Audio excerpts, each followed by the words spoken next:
एक और टॉपिक करते हैं हम, उसमें क्या आता है हमारा इस चैप्टर का सबसे मेन टॉपिक है, तो ध्यान से देखेंगे हम एक्सचेंज रेट का डिमांड सप्लाई के कंपोनेंट्स पे क्या इफेक्ट पड़ता है।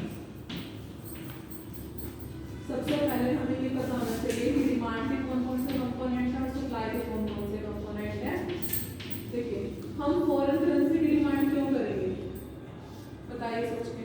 अगर मेरे को फॉरेन में पढ़ने के लिए जाना है तो मैं फॉरेन करेंसी की डिमांड करूंगी, एजुकेशन पर्पस के लिए, यस मैम, ट्रैवलिंग के लिए, यस, मेरे को बाहर कोई चीज खरीदनी है बाहर से तो मुझे फॉरेन करेंसी चाहिए, इम्पोर्ट, मुझे बाहर इन्वेस्ट करने हैं पैसे तो इन्वेस्टमेंट, मैंने फॉरेन से लोन ले रखा था, आज उसको लोन को वापस देना है। ये तो मैंने पहले भी समझा रखा है वैसे आपको, repayment of loan, repayment of loan. तो जिस देश की करेंसी जहाँ से लोन लिया हुआ उसको उसी देश की करेंसी में वापस करना होता है। तो ये तो हो गई कि हम फॉरेन करेंसी की डिमांड क्यों करेंगे, मतलब हमें फॉरेन करेंसी की जरूरत क्यों पड़ेगी।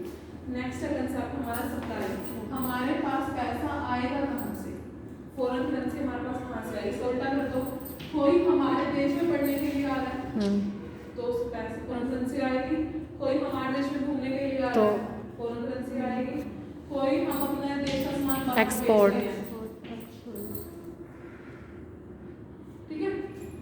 तो इस टाइप से ये सारे क्या करते हैं हमारे सप्लाई कंपोनेंट, ये आपकी बुक में है, बुक में देखेंगे हम,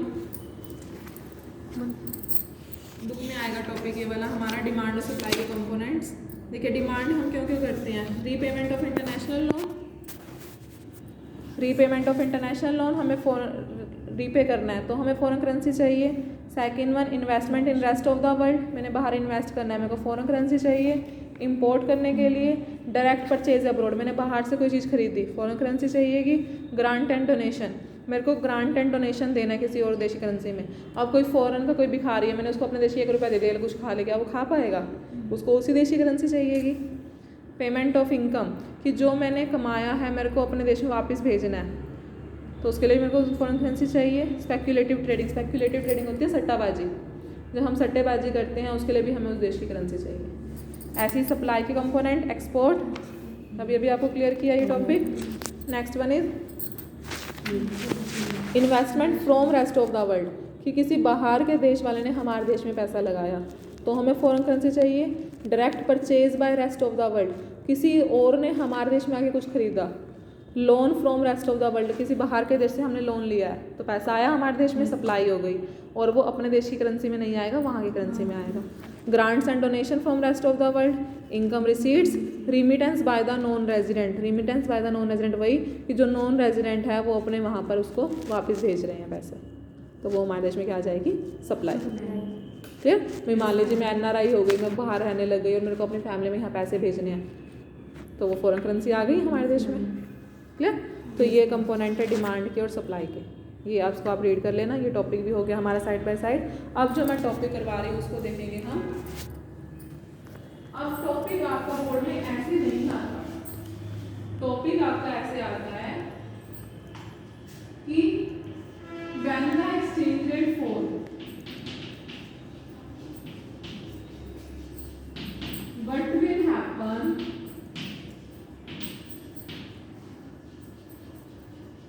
to import, import क्या होगा। देखिए दो टाइप के क्वेश्चन है ये। अब इसमें सबसे पहले क्या चेंज हो रहा है, रेट चेंज हो रहा है, यस, ठीक है। हमें क्या करना होता है, बिल्कुल अपने माइंड को सेट करेंगे। हमने +1 में करा था कि प्राइस और डिमांड में कौन सा रिलेशन होता है, लॉ ऑफ डिमांड में। When the price rise, demand fall. When the price fall, Demand rise. Law of demand है ये।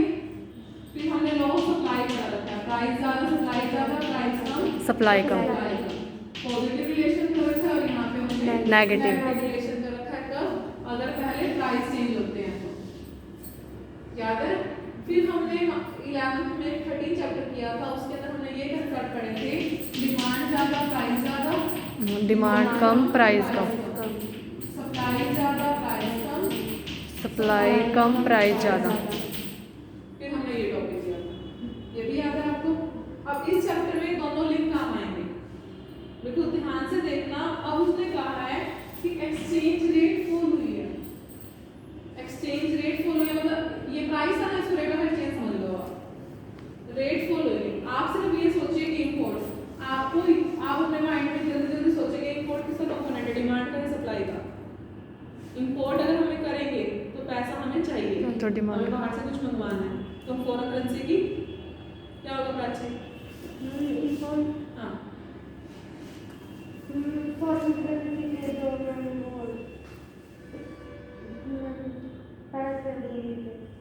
मैंने जस्ट ये पूछा आपसे कि डिमांड कंपोनेंट है सप्लाई का।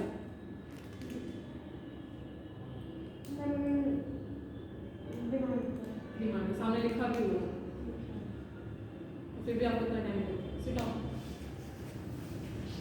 आपको ये क्लियर पता होना चाहिए कौन सा कंपोनेंट डिमांड का और कौन सा सप्लाई का, पूरा क्वेश्चन गलत हो जाएगा otherwise। आपको इतना सोचने की क्या जरूरत है, इंपोर्ट है, आपको पैसा चाहिए, तो आपको बाहर से कुछ मंगवाना है, एक्सपोर्ट होगा तो बाहर से पैसा आएगा, तो सप्लाई का हो बाहर से जाएगा। कुछ मंगवा रहे हैं। एक्सचेंज रेट क्या हुई है? Fall। प्राइस कम तो डिमांड ज़्यादा। ज्यादा, तो इंपोर्ट क्या होगा हमारा? ज़्यादा। Import will be price. ये इसका आंसर है। 3 मार्क्स में, 4 मार्क्स में, इवन 6 मार्क्स तक के क्वेश्चन आ जाते हैं, और सिर्फ आपको ये लिंक याद होना चाहिए। क्लियर? अब देखिए इसका डायग्राम भी बनाना है आपको। डायग्राम कैसे बनेगा? जो इन चैप्टर्स में हम डायग्राम करते थे, इन चैप्टर्स में आपको सिर्फ ये डायग्राम दें, यस मैम। और इस चैप्टर में हमारे को क्रॉस डायग्राम होते थे। Yes ma'am. मार्केट इक्विलिब्रियम वाले चैप्टर में क्रॉस डायग्राम थे, और शुरू वाले चैप्टर्स में हमारे। अब यहाँ पे तो ये चैप्टर लगा ना हमारा, डिमांड वाला चैप्टर यूज हुआ, तो एक्सचेंज रेट फॉल हुई है। पहले हमने सिंपल ले लिया, मतलब मान लीजिए ये प्राइस था, मतलब ये रेट ऑफ एक्सचेंज थी हमारी, और यहाँ पे हमने क्या लिख दिया? इम्पोर्ट। ये रेट ऑफ एक्सचेंज थी और इतनी क्वांटिटी हम इंपोर्ट कर रहे थे। अब एक्सचेंज रेट क्या हो गई? फॉल। तो ये अपने आप ही क्या हो गई? बढ़ गई। मतलब डायग्राम से भी आपका वही आंसर आ जाएगा जो हमने सोचा था। क्या? तो सिर्फ इंपोर्ट का नहीं, किसी भी टॉपिक का ये क्वेश्चन इस फॉर्म में आता है। मान लीजिए मैं ऐसे बोल दूं, when the exchange rate rise,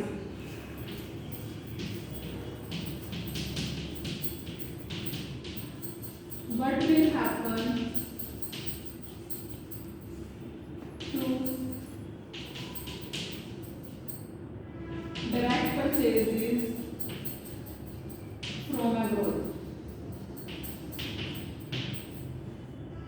अब आप क्या सोचेंगे अपने माइंड में? डायरेक्ट परचेजेस फ्रॉम अब्रॉड किसका कंपोनेंट है? फ्रॉम अब्रॉड, हमें बाहर से कुछ खरीदना है। डोमेस्टिक। डिमांड का कंपोनेंट है सप्लाई का, बाहर से कुछ खरीदना तो हमें पैसा मिलेगा। चाहिए।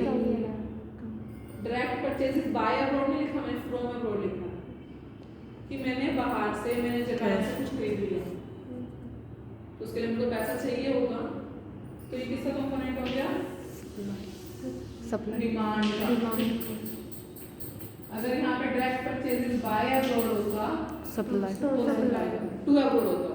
डायरेक्ट परचेज टू अब्रॉड अभी हमने यहाँ किया, तो डिमांड में देखिए यहाँ पे हाँ वो डायरेक्ट परचेजेस अब्रॉड डिमांड का,